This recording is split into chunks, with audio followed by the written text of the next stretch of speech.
Hello बच्चों, तुम लोग पढ़ा रहे थे क्लास 9th में chemistry chapter number 3 atoms and molecules. आज बात करते हैं मोल कॉन्सेप्ट।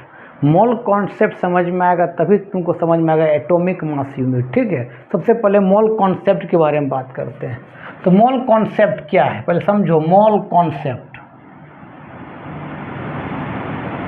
मोल कॉन्सेप्ट सुनो। केमिस्ट्री एक सिंगल एटम का बात नहीं करता है, केमिस्ट्री एक ग्रुप ऑफ एटम्स का बात करता है। मतलब केमिस्ट्री जो एक सिंगल एटम, ये इस सिंगल एटम के बारे में बात नहीं करता है, एक सिंगल एटम के बारे में बात नहीं करता है। केमिस्ट्री बात करता है ग्रुप्स ऑफ एटम्स के बारे में। क्या बात करता है? ग्रुप्स ऑफ एटम्स के बारे में बात करता है, और वही ग्रुप्स ऑफ एटम्स को हम बोलते हैं मोल। क्या बोलते हैं? मोल।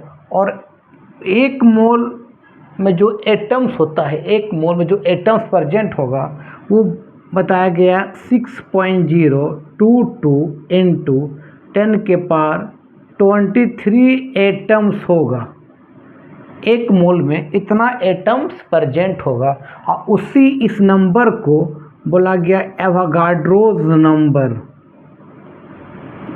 एवोगाड्रोज नंबर बोला गया। ठीक है, एवोगाड्रोज नंबर, जिसको डिनोट करते हैं या तो Na से या तो N0 से, वही होता है मोल कॉन्सेप्ट। मोल जो है क्या है? मोल एक क्वांटिटी है, एक नंबर है। कितना नंबर का? 6.022 इंटू 10⁻23 एटम्स का। केमिस्ट्री एक सिंगल एटम को बात नहीं करता है, केमिस्ट्री बात करता है ग्रुप्स ऑफ एटम को, और उसी को मोल कहा गया। उसमें कितने एटम्स हो सकता है? 6.022 इंटू 10⁻23 एटम्स, उसी बोलते हैं मोल बोलते हैं। ठीक है, तो मोल क्या है? तो क्या लिखोगे? मोल इज ए नंबर या मोल इज ए क्वांटिटी। मोल एक नंबर, एक क्वांटिटी है। Means mole is a number. Mole एक नंबर है, या मोल एक क्या बाबू? क्वांटिटी है, क्वांटिटी है। ठीक है, और 1 mole of any element, 1 mole of any element, कोई भी एलिमेंट होगा तो एक मोल में कितने एटम्स होगा? तो एक मोल में एटम्स कितने होगा? 6.022 इंटू 10⁻23 एटम्स होगा। इसी नंबर को एवोगाड्रो नंबर भी बोलते हैं। और कितना ग्राम होगा? तो उस एलिमेंट्स का एटॉमिक मास, उस एलिमेंट का एटॉमिक मास किस में रहेगा? इन ग्राम में रहेगा। किस में रहेगा? ग्राम। ऐसे मान ले 1 मोल ऑफ सोडियम, ध्यान देना, आपका 1 मोल ऑफ सोडियम Na कितने एटम्स होगा? तो वही होगा कितना? 6.022 इंटू 10⁻23 एटम्स प्रेजेंट होगा। कितने ग्राम होगा सोडियम का एटॉमिक मास? किसमें? ग्राम में। तो सोडियम का एटॉमिक नंबर 11 होता है और मास 23 होता है। कितना हो जाए बता? 23 ग्राम होगा। ठीक है, जैसे मान ले 1 mole of magnesium, 1 mole of magnesium Mg कितने एटम्स होगा बाबू? कितना होगा? 6.022 इंटू 10⁻23 एटम्स होगा। कितने ग्राम होगा? तो मैग्नीशियम का मास इन ग्राम में। तो मैग्नीशियम का एटॉमिक नंबर जो होता है 12 होता है, मास कितना? 24। डैट मीन्स कितना लिखेंगे? 24 ग्राम लिखेंगे कि एक मोल मैग्नीशियम में इतना एटम्स होगा, और उसका वजन कितना होगा? 24 ग्राम होगा। मान ले 1 मोल ऑफ कार्बन, सपोज करते हैं 1 मोल ऑफ कार्बन कितने एटम्स होगा भाई? 6.022 इंटू 10⁻23 एटम्स होगा। इतना कार्बन में, एक मोल कार्बन में इतना एटम्स होगा। और कितना ग्राम होगा? तो एटॉमिक का, कार्बन का एटॉमिक मास, कार्बन का एटॉमिक नंबर 6 होता है बाबू। मास कितना होता है? 12। एटॉमिक नंबर को नीचे लिखते हैं, मास नंबर को ऊपर लिखते हैं। तो कितना ग्राम हो जाएगा बेटा? 12 ग्राम हो जाएगा। लिख लो, इसी बोलते हैं मोल। तो केमिस्ट्री एक सिंगल एटम की बात नहीं करता, केमिस्ट्री एक मोल का बात करता है। और एक मोल में कितने एटम होते हैं? 6.022 इंटू 10⁻23। इसी को एवोगाड्रो नंबर ही बोलते हैं। लिखो, चलो, अब तुमको मालूम है कि भाई मॉलिक्यूल्स क्या होता है। जब एटम्स कंबाइन करता है तो मॉलिक्यूल बनता है। मतलब जब एटम्स, मान ली सब एटम से, जब एटम्स आपस में क्या करता है, कंबाइन करता है, बता चुके सब। जब एटम आपस में कंबाइन करता है बाबू, तो आपका मॉलिक्यूल्स बनता है, ठीक है। और मॉलिक्यूल दो फॉर्म में होते हैं, एक होते हैं होमो एटॉमिक मॉलिक्यूल्स के फॉर्म में, ध्यान देना, होमो एटॉमिक मॉलिक्यूल्स के फॉर्म में होते हैं, और एक होते बाबू हेट्रो एटॉमिक मॉलिक्यूल्स के फॉर्म में, हेट्रो एटॉमिक मॉलिक्यूल्स के फॉर्म में होते हैं। होमो एटॉमिक मतलब जो सेम एटम से मिलके बना होता है, जैसे आपका H2, जैसे आपका Cl2, जैसे आपका O2, जैसे आपका N2, ये सब ऑल आर क्या, होमो एटॉमिक मॉलिक्यूल है। हेट्रो जो डिफरेंट एटम से मिलके बना हुआ, जैसे आपका वाटर, आपका अमोनिया, आपका सल्फर डाइऑक्साइड, आपका कार्बन डाइऑक्साइड, सब तरह के हेट्रो एटॉमिक मॉलिक्यूल्स, ठीक है। अब बात करते हैं तो क्यों बताएं, अब हम बात करते हैं मॉलिक्यूल क्यों बताएं। सुनना, केमिस्ट्री जो बात करता है आइडियल गैस के बारे में, केमिस्ट्री बात करता है आइडियल गैस के बारे में, आइडियल गैस, लेकिन रियल में कोई आइडियल गैस एग्जिस्ट करता ही नहीं। जितने भी गैस होते हैं ऑल आर रियल होते हैं, रियल गैस, इसी को बोलते हैं नॉन आइडियल गैस, इसी को बोलते हैं हम क्या, नॉन आइडियल गैस। और इसी नॉन आइडियल को आइडियल गैस बनाया जाता है। जब क्लास 11 में पढ़ाएंगे चैप्टर नंबर, वहाँ एक है स्टेट्स ऑफ मैटर, वो बताएंगे नॉन आइडियल को कैसे आइडियल बनाते हैं। तो उसमें हम बताएंगे टेम्परेचर को हाई करके, टेम्परेचर को हाई करके और प्रेशर को लो करके, प्रेशर को क्या करते हैं, लो करके हम नॉन आइडियल को आइडियल बनाते हैं। फिर भी वो 100% आइडियल नहीं बनता है, ठीक है। तो आइडियल गैस एग्जिस्ट करता नहीं करता कौन, रियल गैस, उसी बोलते नॉन आइडियल। जितने भी गैस मिलते हैं रियल के फॉर्म मिलते हैं, ऑक्सीजन रियल गैस के फॉर्म मिलते हैं, N2 रियल गैस के फॉर्म मिलते हैं, CH4 रियल गैस है, इसको हम आइडियल बनाते हैं एट हाई टेम्परेचर में एंड लो प्रेशर में। प्रेशर को लो करते हैं, low pressure, high temperature and low pressure में, वो भी 100% आइडियल नहीं बनता है। और केमिस्ट्री आइडियल गैस के बारे में बात करता है, रियल गैस के बारे में बात करता है, जो एग्जिस्टेंस करता है उसके बारे में बात करता है। लेकिन इसी को हम आइडियल बनाते हैं, कोई भी 100% आइडियल गैस नहीं बनता है। और याद रखना अभी जो गैस की अभी हम पढ़ा रहे हैं, गैस जो होते हैं हमेशा मॉलिक्यूल्स के फॉर्म में मिलता है। यहाँ पर H2 के फॉर्म मिलेगा, O2 के फॉर्म मिलेगा, कार्बन डाइऑक्साइड CO2 के फॉर्म मिलता है, मॉलिक्यूल्स के फॉर्म मिलता है, ठीक है। तो केमिस्ट्री बात करता है कि 1 mole of any ideal gas, 1 mole of any ideal gas, 1 mole of any ideal gas, कोई भी आइडियल गैस, और आइडियल गैस या किस फॉर्म में होगा बाबू, मॉलिक्यूल्स के फॉर्म में होंगे। किस फॉर्म में होगा बताओ, मॉलिक्यूल्स के फॉर्म में होगा। तो 1 मोल एनी आइडियल गैस जो होंगे, यहाँ मॉलिक्यूल होगा तो यहाँ मॉलिक्यूल लिखना है, कितने मॉलिक्यूल होगा, 6.022 × 10 के पावर 23 मॉलिक्यूल्स लिखना है यहाँ पर। अगर यहाँ एलिमेंट होगा तो एटम लिखना, मॉलिक्यूल होगा तो आप मॉलिक्यूल लिखना, ठीक है। और कितने ग्राम होगा, तो उस गैस का मॉलिक्यूलर मास, उस गैस का मॉलिक्यूलर मास, और कितना वॉल्यूम ऑक्युपाइड करेगा, तो 22.4 लीटर एट STP और क्या NTP।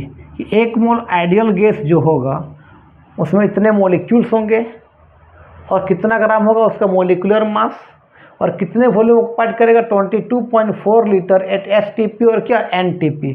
भाई STP क्या होता है, तो STP का मतलब होता है बाबू स्टैंडर्ड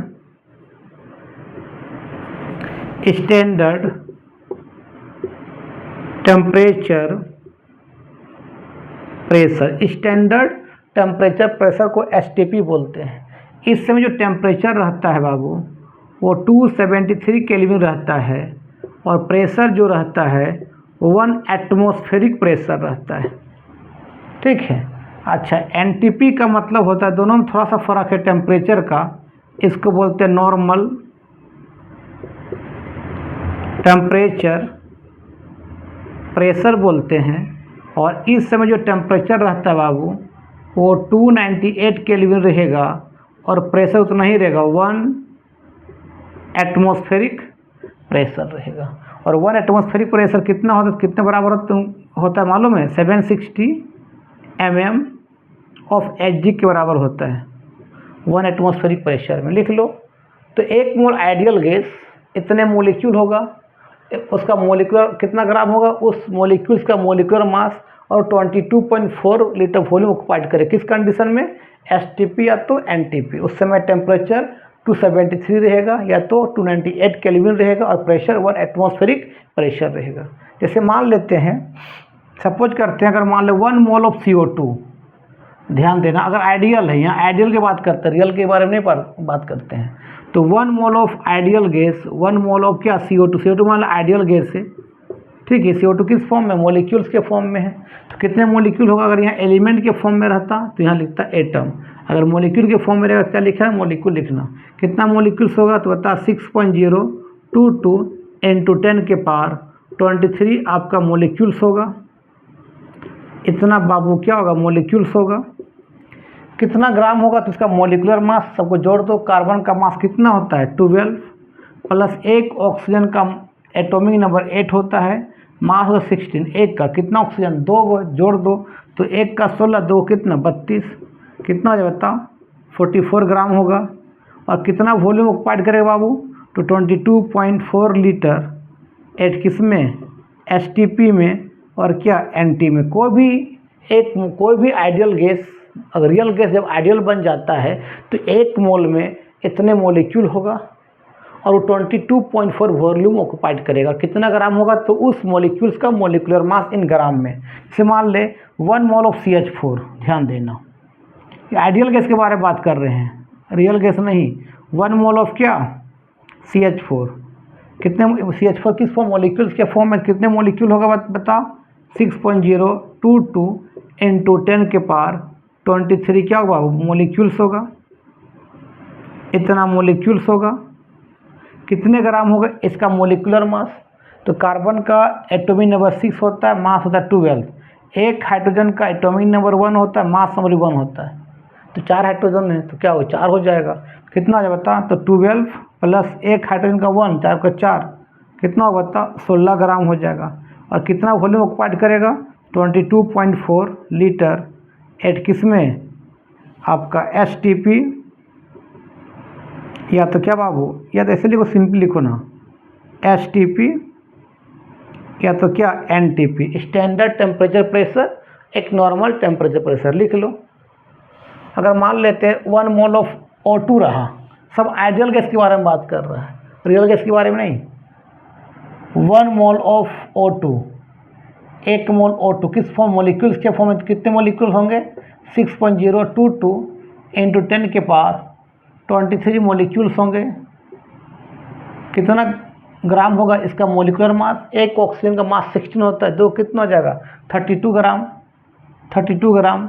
और कितना वॉल्यूम ऑक्युपाइड करेगा बाबू? 22.4 लीटर। 8 एसटीपी या तो क्या? एनटीपी। लिख लो। समझ में आ गया? अच्छा, लीटर को अगर हम ml में चेंज करेंगे, जैसे मान ले तेरे पास 22.4 लीटर है, इसको हम चेंज करेंगे ml में। तुमको मालूम है कि 1 लीटर इक्वल कितना होता है बताओ? 1000 ml होता है। कितना हो जाएगा बताओ? यहाँ पर 22.4 इंटू कितना हो जाएगा? 1000 ml में हो जाएगा। एक शून्य जाएगा तो यहाँ एक शून्य होगा, एक शून्य उड़ाएंगे तो नीचे 10 बैठाएंगे, तो एक शून्य कट जाएगा। कितना है बताओ? 22400 ml हो सकता है। तो यहाँ 22.4 लीटर लिखे हैं, वहाँ ml में 22400 ml भी कर सकते हैं, 22400 ml भी कर सकते हैं। लिख लो। अच्छा, नंबर ऑफ मोल्स निकालने कुछ फार्मूला भी है। अगर लिख देगा कहीं पर कि 2 ग्राम ऑफ क्या है? सोडियम हाइड्रोक्साइड है, NaOH है, find the number of mole, कितना नंबर ऑफ मोल होगा, find the number of moles. तो कैसे निकालेंगे नंबर ऑफ मोल्स, तो बाबू नंबर ऑफ मोल निकालने का फॉर्मूला होता है, ध्यान देना, नंबर ऑफ मोल्स निकालने का फॉर्मूला अगर ग्राम के फॉर्म में रहेगा तो होता है गिवन मास, जो मास दिया रहेगा, बाय क्या, मॉलिक्यूलर मास, मॉलिक्यूलर मास। तो बता गिवन में कितना ग्राम दिया हुआ है, 2 ग्राम, मॉलिक्यूलर मास सबका मास को जोड़ दो। सोडियम का एटॉमिक नंबर होता है 11, मास 23, ऑक्सीजन का एटॉमिक नंबर 8, मास 16, हाइड्रोजन का एटॉमिक नंबर 1, मास नंबर 1 होता है। सबको जोड़ दो, कितना हो जाएगा, 23 + 16 + 1, तो आपका 2 बाय कितना हो जाएगा, 40। इसको सॉल्व कर देना, जो उतना नंबर ऑफ मोल्स आ जाएगा, ठीक है। तो नंबर ऑफ मोल्स अगर ग्राम के फॉर्म में रहे तो फार्मूला होता है given mass by molecular mass. चलो और बताते हैं, जैसे मान लेते हैं तुमको लिख देगा इस तरह से, ध्यान देना कि आपका 4 ग्राम ऑफ कार्बन डाइऑक्साइड है, CO2 है, find the number of mole, कितना मोल होगा, find the number of moles, कितने मोल्स होंगे, कोई दिक्कत। तो बाबू नंबर ऑफ मोल्स निकालने का फॉर्मूला भी बताएं हम, अगर ग्राम के फॉर्म में रहे तो नंबर ऑफ मोल निकालने का फॉर्मूला होता है, जो मास दिया रहेगा गिवन मास बाय उसका मॉलिक्यूलर मास, मॉलिक्यूलर मास। चलो CO2 है तो एक कार्बन का एटॉमिक नंबर 6 होता है, मास होता है 12 लिखेंगे। एक ऑक्सीजन का एटॉमिक नंबर 8, मास 16, 2 ऑक्सीजन है, कितना हो जाएगा, अच्छा गिवन मास, तो गिवन कितना दिया हुआ 4 ग्राम, मॉलिक्यूलर मास, एक कार्बन का एटॉमिक नंबर 6, मास नंबर 12, एक ऑक्सीजन का एटॉमिक नंबर 8, मास नंबर 16, कितना ऑक्सीजन 2 है, कितना हो जाएगा बता, 12 + 32 आपका 4 बाय कितना हो जाएगा 44। इसको सॉल्व कर देना, उतना नंबर ऑफ मोल्स निकल जाएगा। तो अगर मास के फॉर्म में रहे तो नंबर ऑफ मोल्स निकालने का फार्मूला होता है given mass by molecular mass. चलो अब एक याद रखना, अगर एटम अगर रहेगा मॉलिक्यूल्स के फॉर्म में या एटम्स के फॉर्म में या पार्टिकल्स के फॉर्म में अगर लिख देगा, ध्यान देना कि अगर सपोज लिख देगा इस तरह से, मान ले 12 × 0 0 10 के पावर 23 एटम्स, मान लीजिएगा एटम्स ऑफ नाइट्रोजन, इतना एटम्स ऑफ क्या है, नाइट्रोजन है, और लिख देगा find the number of mole. ध्यान देना, find the number of moles कैसे निकालेंगे, तो अगर यहाँ एटम्स के फॉर्म में रहे, या एटम बोलो या पार्टिकल बोलो बात के बराबर है, या मॉलिक्यूल्स के फॉर्म में रहे, तो उसका नंबर ऑफ मोल्स निकालने का फार्मूला होता है बाबू, नंबर ऑफ मोल्स निकालने का फार्मूला होता है, जो एटम दिया रहेगा गिवन एटम, या लिखा रहेगा पार्टिकल तो गिवन पार्टिकल्स, या लिखा रहेगा मॉलिक्यूल तो गिवन मॉलिक्यूल्स बाय 6.022 × 10 के पावर 23, ये फार्मूला होता है। अगर मास के फॉर्म में रहेगा तो given mass by molecular mass, अगर यहाँ एटम के फॉर्म में रहेगा, मान लो एटम लिख देगा इतना एटम या इतना पार्टिकल इतना मॉलिक्यूल्स, तो उसका नंबर ऑफ मोल कैसे निकालते हैं, जो गिवन एटम्स या गिवन पार्टिकल्स या गिवन मॉलिक्यूल दिया हुआ है उसको 6.022 × 10 के पावर 23 क्या करना, डिवाइड कर देना, और इस नंबर को बेटा बोलते हैं लोग एवोगाड्रोज नंबर बोलते हैं। एवोगाड्रोज क्या बोलते हैं, नंबर बोलते हैं। अगर मास के फॉर्म में रहेगा तो given mass by molecular mass, अगर एटम्स मॉलिक्यूल्स या पार्टिकल्स के फॉर्म में रहेगा तो गिवन पार्टिकल्स या गिवन मॉलिक्यूल्स है ना, या गिवन एटम्स बाय 6.022 × 10 के पावर 23। तो आज का वीडियो यहीं समाप्त करते हैं। आई थिंक तुम लोग को मोल कॉन्सेप्ट समझ में आ गया होगा। अब नेक्स्ट वीडियो में तुम लोग को बात करेंगे एटॉमिक मास यूनिट क्या होता है। तो जब तक मोल कॉन्सेप्ट नहीं पढ़ाते तब तक एटॉमिक मास यूनिट समझ में नहीं आएगा। उसके बाद तुम बता देंगे वैलेंस क्या होता है, वैलेंसी क्या होता है ना। तब तक के लिए बाय बाय। अगर वीडियो अच्छा लगता है तो देखो और दोस्तों को फॉरवर्ड करो, ठीक है। तब तक के लिए बाय बाय।